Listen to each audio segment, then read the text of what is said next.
Hello, and welcome back to another episode of Ask SplitSuit a Question. I'm James SplitSuit Sweeney here for thepokerbank.com, and today we're going to answer one of your questions. So today's question comes from Chris R, and Chris says, playing in live low-stakes Limp Fest type games, what should my flatting range look like? What hands just aren't even worth flatting behind here? So Chris, that's a great question and reminds me a lot of the type of games that I see out here in Vegas, these 1-2 and 1-3 games that are total limp fests. So I'll talk a little bit about my ranges that I would use in these kind of situations. So as a general default, and I'm going to assume that you meant limping behind, not so much flatting anything. So if we're in a situation where there's multiple limpers, then what I'm usually going to limp behind with is pocket pairs that I don't deem strong enough to raise, suited connectors that I don't deem strong enough to raise, and suited aces that I don't deem strong enough to raise.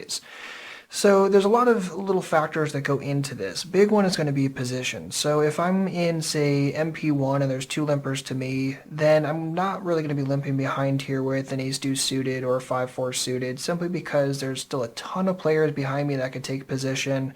Not really going to be all that great, and we're going to be out of position or monkey in the middle a large chunk of the time when we go post-flop. That's not going to be great. We're really not going to take position from MP1 in that spot, because once there's a couple of limpers, normally the rest of the field is going to start limping behind a lot more as well. And again, there's a lot of players between yourself and the button. So I am going to be doing most of my limping from later position, from the cutoff and the button, sometimes the hijack, but always be considering if you limp what's realistically going to happen. Are there any players behind you that are likely to raise and isolate? Are there mostly nits behind you? If you raise, could you get just one of the people behind you to call and then everyone else may or may not fold? So as always, think ahead and think about what's realistically going to happen and how profitable that is for you and your hand and also your skills as a whole. So I mentioned earlier limping behind with things I don't deem strong enough to raise, so suited connectors, suited aces, and pocket pairs. So an example of that could be like, say, pocket eights. Say you're in a situation where you're in the cutoff, there's four limpers to you. If you raise with those pocket eights, what's realistically going to happen? Again, thinking that step ahead. If you raise, is everyone going to continue? If so, that's going to be a very bloated pot with a hand that's very tough to play, even when you have position. So my general rule is that the more limpers there are, the less I'm going to be raising, the more I'm going to be limping behind, and the stronger my raising range needs to be. Whereas the less limpers there are, the more I'm going to kind of lower my pair standards, and I'll start raising, say, pocket eights against two limpers or pocket sevens against a limper, that sort of thing. And the same thing if you take a suited ace, like an ace 10 suited could be something that I raise against one, possibly two people, but it's usually not going to be something that I raise against 4 or 5 limpers. So when you have more and more limpers, your raising standards get stronger and stronger, which means you're forced to limp some hands behind. Now, the other thing that you want to keep in mind is kind of what you don't want to be limping. So a lot of players will limp too often in these situations. They limp like ace-3 offsuit or 10-9 offsuit and those kind of things.